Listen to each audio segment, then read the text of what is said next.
Tonight we're talking about the Declaration of WTF. My name is Phil Bowermaster, and with me in the virtual studio is my co-host, Stephen Gordon. Hello, Stephen. Hey, Phil. Happy 4th. Happy Independence Day to you. I hope you guys are having a wonderful 4th of July celebration. Absolutely. Absolutely. We've got fireworks a little bit later, and actually we're going to see a concert. The Colorado Symphony is playing some patriotic music followed by fireworks, so that should be... That sounds like a great time. That should be a fun one.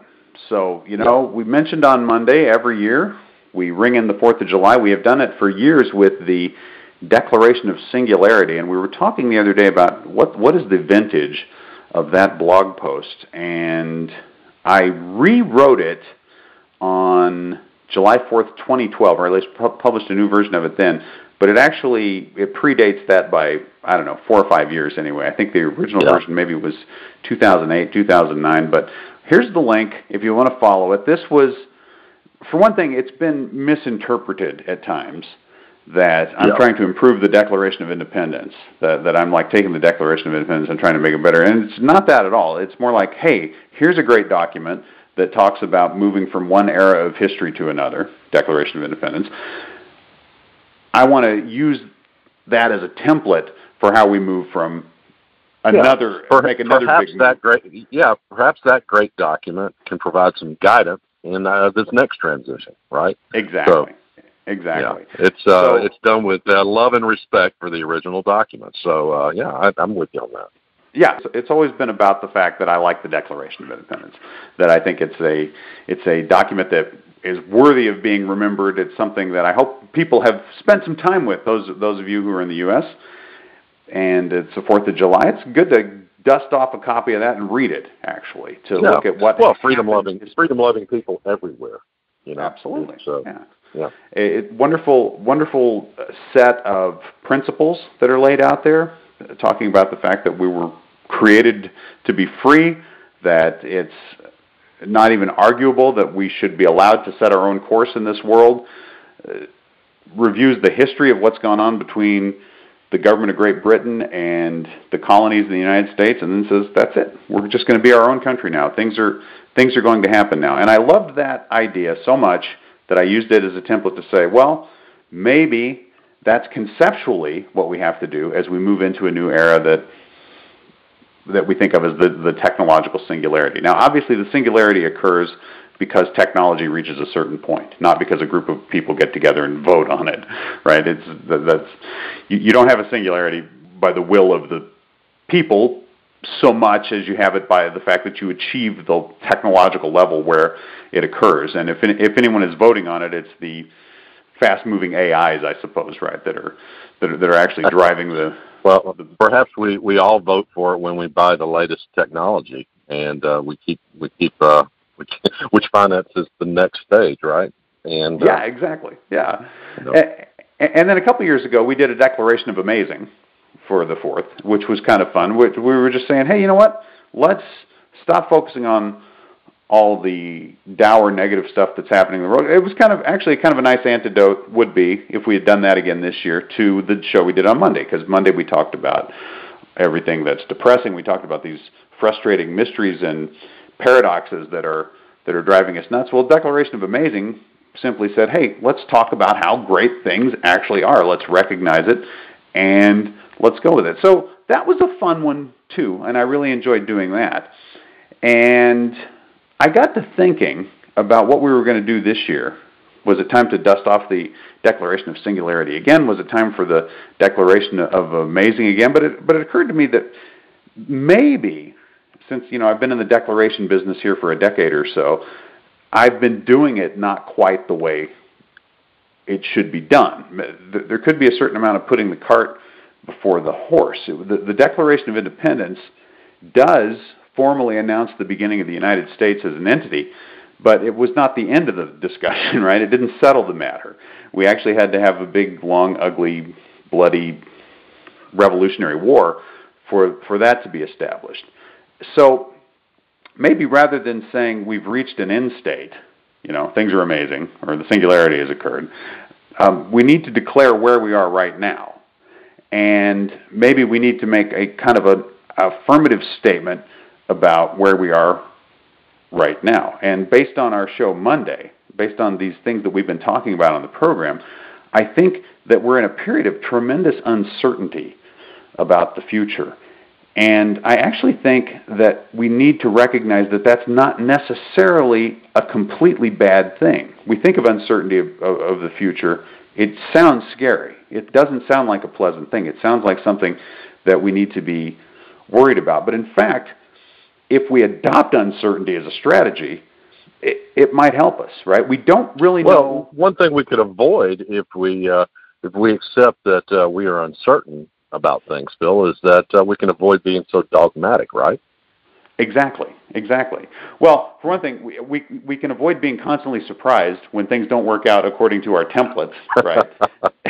Right. which is one way of looking at being dogmatic. You say, well, this template was done in pencil anyway. Let me erase this part right here, and we're going to alter our and maybe that's the in a world that's changing radically in a variety of ways constantly. Maybe we have to be like, we have to have some core principles, but on top of that we don't change on.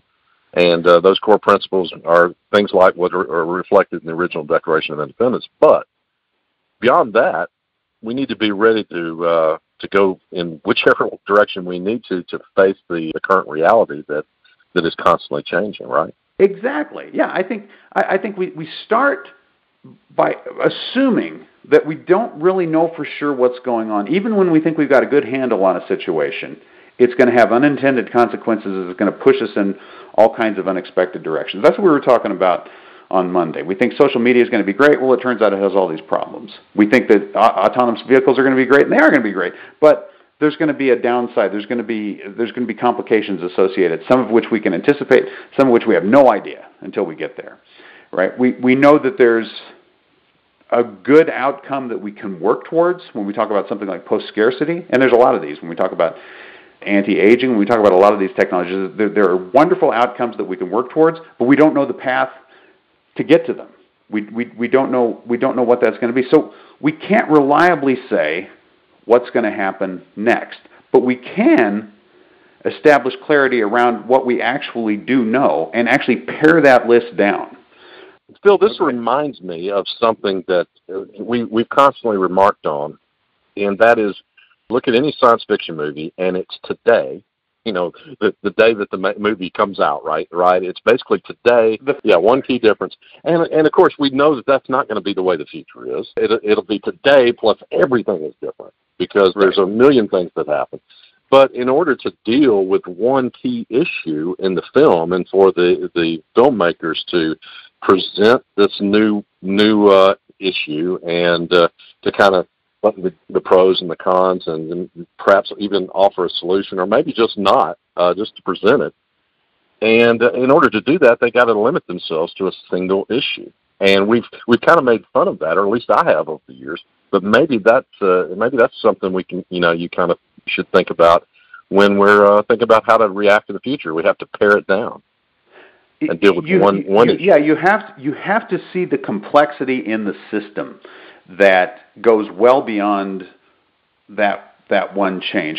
To me, it's like and that goes for all the good things that we're hoping to make happen too. There's a real problem around being caught up in these kind of grand, sweeping narratives of the future, because they usually hinge on one or two big things, right? I think we've talked years ago about the movie based on the H.G. Wells novel Things to Come, and it was a big movie back in the early 30s, and it predicted World War II, and it talked about the future. It predicted people going to the moon. It's a real interesting past-future kind of snapshot of history. But one of the things that comes through in the movie that I think is even more clear in the book is that H.G. Wells saw aviation as this utterly transformative technology, which he was correct, right? Obviously, aviation was this hugely transformative technology in the history of the world. And it brings paradise, right? It brings economic and social justice. I mean, it solves all problems. Ultimately, we have aviation. Yeah, it's a utopia after it's fully implemented, right? Once aviation is fully implemented, we end up in utopia. Utopias are the ultimate kind of grand sweeping narratives where there's a switch you can throw. You can adopt this one thing, and then everything's going to be great from now on. And we have kind of the reverse utopias around our political ideologies, which is that people who don't think the way I think about this particular issue are evil, and if they get their way, all of life is going to be destroyed, right? Yeah, we're on our way to Mad Max Beyond Thunderdome if we go the way of this person who thinks they might even be in my party, in my political party, but they think a couple of things different from me. I think we've got to become really skeptical about grand narratives, and we've got to work on these like lean, agile narratives about the future, things that are adaptable, things that we can act on immediately and make a little bit of progress with. And you had an interesting quote, I see, that you added to the notes there. From the famous abolitionist minister from before the Civil War, Theodore Parker, and he's been quoted by many people, including Abraham Lincoln and Martin Luther King Jr., this particular quote, and it is, "The arc towards the moral universe is a long one, but it bends towards justice." So he's basically saying, have hope. It takes a long time for the problems that are plaguing us to be solved, but things are moving in that direction. Be a part of the solution. Don't lose hope. Don't get cynical. Keep working the problem bit by bit. Yeah, well, where you don't expect one change to be the one thing that fixes everything permanently, where you recognize that each incremental change that we bring about hopefully will bring some benefit, will also have some downside, will meet some resistance, will introduce people responding in a certain way that will bring about another change, and that you're on this really long trip, but it bends towards justice. I love that. It's ultimately leading in a particular direction. And I think if we can emotionally cast off the grand narratives and step away from ideologies, I think ideologies were always dangerous, but they've just become totally toxic in the age of social media. They've become the means by which we condemn half of the population, at least half, right? Actually, they splinter into smaller and smaller groups that hate each other more and more. You say, okay, well, these don't help, right? That adopting a narrative that tells me that I'm the virtuous person, everyone else is the bad guy, and my side has to triumph or else it's ruin, isn't getting us anywhere, right? If anything, it's slowing us down. I would just add, Phil, that you just can't hate away the opposition of whatever good thing you're fighting for. Right. Martin Luther King Jr., his quote on this: "Darkness cannot drive out darkness, only light can do that. Hate can't drive out hate, only love can do that." So if you decide that your particular side of an issue is that this group of people over here are the problem, that doesn't win friends and influence people. It just doesn't. A lot of people see a legitimate problem and then they want to turn to hate to deal with. No, that doesn't accomplish what you're trying to accomplish. The way we have framed ourselves, and this goes back to the Monday discussion about social media, how things get concentrated, is that our opposition to people who disagree with us just gets, it turns into hate, right? It turns into, we start stereotyping these people, we start talking about the worst possible versions of their motives, their worst possible versions of who they are, the worst possible outcomes that can result from what they're doing. And, I know wonderful, positive people who are just, they're certain that we're on the road to fascism in the U.S., right? And I've known wonderful, positive people who a few years ago were absolutely certain that America was done. It's all over, and there's nothing we can do now. And it's because these ideologies just, they point you in that direction. It's like that's how they gain their strength, and it doesn't get you anywhere. I love it. Darkness cannot drive out darkness.